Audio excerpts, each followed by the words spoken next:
What's up, everybody? Welcome back or welcome to It's Time to Talk Watertron Astrology. So you are receiving material success and sustainable wealth now. Okay? I've already rolled the dice. The question that I asked was, what do you need to know to support the success and wealth that's in your life now? Okay? And this can be literally that's in your life now. All of this money, material success is literally tangibly where you can grab it now for some of you. And then there's some of you where this is spiritually still manifesting, but at the same time, it's already here, it's already solidified, it's already yours, you're already receiving it. What do you need to know to support the success and wealth in your life? So I rolled the dice. I got the South Node in Aries in the 4th house. Very interesting because immediately when I rolled this, I thought of the United States of America's house placements where Aries rules the 4th house. I also thought of Chiron that's currently in Aries right now. And we just had a full moon in Libra that was opposing Chiron in Aries. Okay, so I feel like all of this is tying in. All of the energy that's been moving around over these past 2 weeks is coming to a full circle. Okay, also we have a new moon in Taurus that is happening on April 27th, which is tomorrow, depending on when you're watching this video. But again, this message is timeless. But this Taurus energy makes sense when it comes to this overall download about material success and sustainable wealth, because Taurus rules wealth. It rules sustainability. It rules security. It rules financial abundance. Okay. And so with the South Node here, let's jump into this message, because the South Node is all about things from the past. There's things being cleared out from the past. There have been past financial wounds that you have successfully healed. Okay, which is why this energy is now coming towards you. Okay, there have been things that you have been brave enough to pursue. Okay, but with the intention with the South Node to resolve it. Okay, this isn't like something that you just went into chaos and frenzy energy just to create more of it. You went inside of this chaotic frenzy energy in order to stabilize, in order to sustain things, in order to balance things here. Okay, now we have this in the 4th house, and the 4th house rules family. It rules your internal world. It rules your emotions. Okay, it's ruled by Cancer. I'm getting with this 4th house, there was a lot of internal dialogue is what I'm hearing that needed to be not released but moved around. Okay, so that's very interesting. I'm not even quite sure exactly what that means, but I'm just channeling that information. Let's move right along, y'all, and get some more information so we can get some more clarity and insight. Capitalize more on this South Node in Aries in the 4th house when it comes to what do we need to know to support the success and wealth entering into our lives. We got square with Earth, and that's what I'm saying. Like there's this energy of where this was bound to come to you once you overcame a battle, because Aries is giving me like a battle warrior type of energy that you had to stand in at once upon a time, whereas now you no longer have to with the South Node being here. With the square, it's like the battle has been what's the slogan? I think it's, I was gonna say the battle has been lost, but the war has been won. But I feel like in this case, it's like the battle is over. You won the war. No, you didn't lose anything. Okay. What you did, you learned lessons, you integrated, you found out ways to balance and sustain a lot of chaotic energies that were interfering with this wealth and this material success. And it was emotional in nature with the 4th house here, meaning you had to go into your subconscious with the South Node in the 4th house in order to clear out a lot of emotional debris. You had to be very persistent in this in order for you to reach a state of harmony, because with house 4, I'm just thinking of 4 corners in a square, how it's, and it's the square that we get. And it's like, you know, just the overall balance that a square has, all sides are equal. So, and this also reminds me, you know, the south node in Aries, that will make the north node in Libra. Okay, so there was just a lot that needed to be resolved and balanced out. Okay, and you've done that. So what you need to know right now is that you've balanced out the squares. Things are balanced, things are harmonious. You no longer have to fight for this success and this material wealth. Okay, you no longer have to fight for it. You've won, and now it's here and it's yours. That's the message. With the earth element here, I'm just getting Taurus. It's like, this is giving me hand delivered from the earth. Okay, hand delivered from the earth. Okay, so let's get some more energy on this overall message, viewers.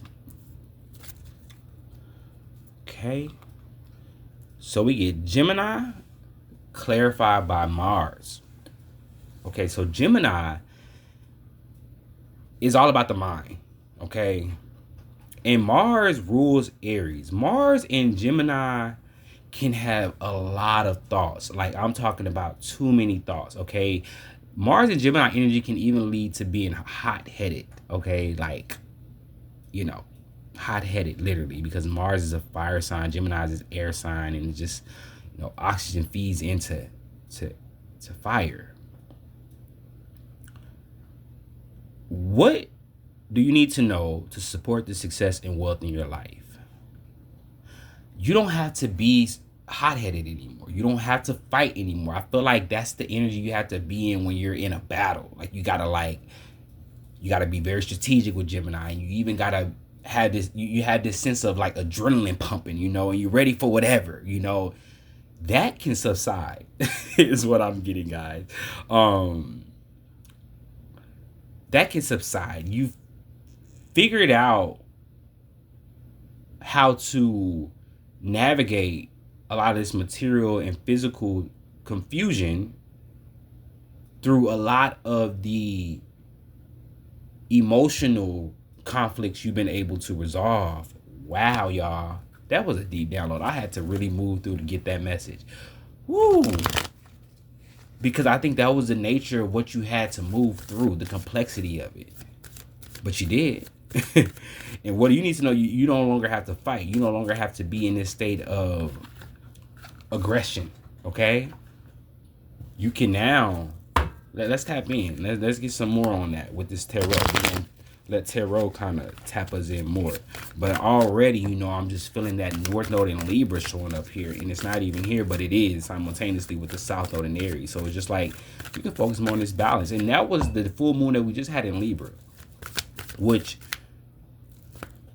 that makes sense. You know, a lot of energy should be balanced out at this time in my divine judges' life, in our lives. Because this full moon that we just had was all about that. It was all about keeping you in balance if you've been in balance, and helping you to reach that if you haven't been. Okay? So let's get some tarot to see more about what we need to know to support the success and wealth in our lives. Especially after coming to this conclusion here that you can let down the spear. You can relax. You can realize that you no longer have to be so aggressive, and just be more harmonious to allow in this material success and sustainable wealth. Let's get some tarot. We get the 5 of Cups, which is Mars and Scorpio. Ooh, with the 3 of Swords, with Saturn in Libra.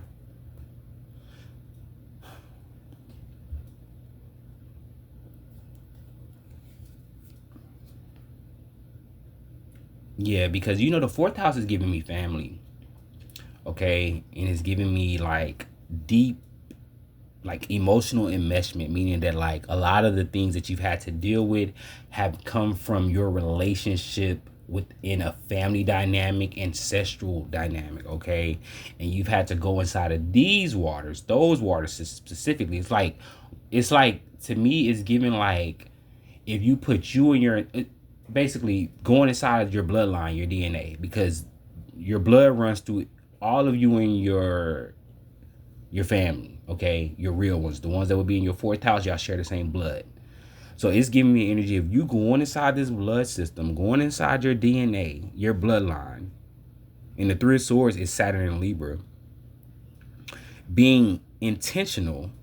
It's like you knew what you needed to go do, which is why Mars is out here. You had a lot of adrenaline. You had a lot of drive. You knew you needed to come in here to figure out something that was challenging, that was confusing, that wasn't making sense, and it was actually making energies more chaotic versus bringing more harmony to the table.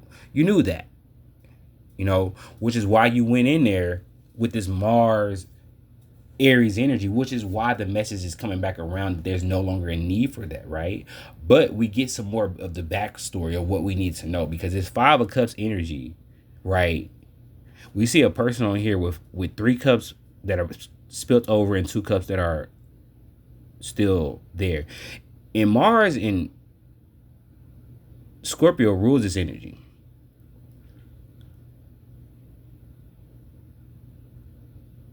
But the fact that Mars, the Mars energy came out so hot-headed, so strategic, so at war, so at battle, those words to come out, this Five of Cups energy challenged you, and you challenged it back, okay?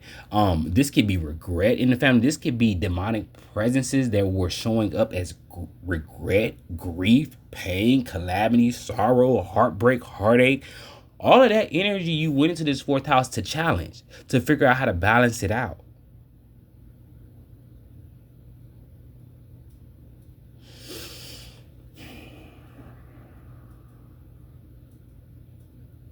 And with Aries also, this leadership energy, like you did this for your bloodline again.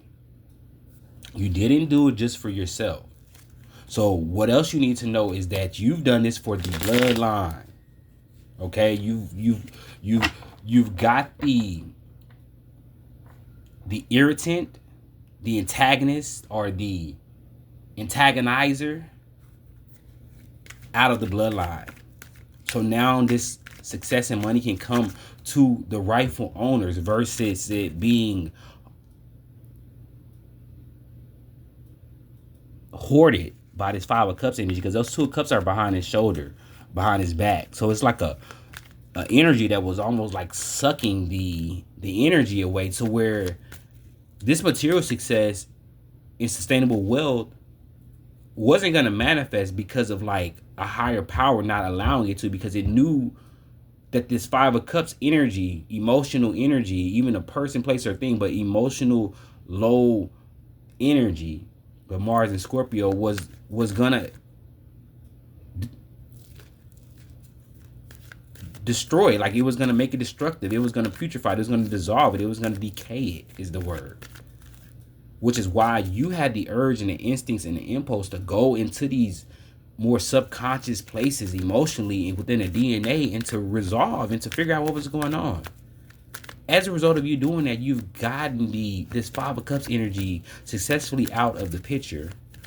This Three of Cups energy, this Three of Swords energy is now able to rest, okay? Simply rest, to be more balanced, to be more peaceful, and to know that it's protected and safe and guarded as a result of what you've done. And now, here comes da da da da. I don't even hear like a bride song. Like, how does this sound go when you're walking down the aisle? I don't know, but you know what I'm talking about. I'm hearing that song in my head, so it's almost like, because Aries is the fighter, right? Aries is the fighter that's gonna get out there. We got the South Node in Aries, okay, and the North Node will be in Libra. The Three of Swords is Saturn in Libra. There's a like harmony, relationship. Like it's like you're now gonna get ready to experience the best parts of your life. The money's gonna be there, the relationship's gonna be there, the happy vibrations are gonna be there, the good energy's gonna be there, the peace is gonna be there. Clarify this Five of Cups. We get the King of Swords. I like that, y'all, because this Five of Swords thought it was gonna come and muddy the waters and just keep things toxic, but the King of Swords knew how to cut that out with precision. Once he knew, he knew. A lot of you guys can be Aquariuses out here because you just knew, and you know that you knew what you needed to do, which is why you put on this Mars armor and got in there and did what you needed to do. Okay, and you did just that. A lot of you guys, you know what you done, okay? Clarify the Three of Swords. Clarify the Three of Swords. We get the Nine of Cups, y'all. That's what I'm... That is such a contrast. The Three of Swords clarified by the Nine of Cups, but that's everything that I'm saying. See, this Three of Swords is mostly focusing on the Saturn and Libra aspect that represents in the Three of Swords, because she's holding her heart with swords going everywhere. It's going through the heart. It's going through her chest. There has been wounds. You knew that there were certain heartbreaks and emotional toxicity that needed to be resolved. So you went in there knowing that you were going to get bruised. You were going to get hurt even, because a lot of the truths that would be revealed would be heartbreaking. But you went in there anyway because you knew that you deserved, and you and your bloodline deserved, this Nine of Cups fulfillment energy. And you rescued y'all emotions. You rescued the hearts of your bloodline. And now you're receiving material success and sustainable wealth. Congratulations. I'm so proud of you. You guys do the unthinkable every single time. I love you. And until next time, peace.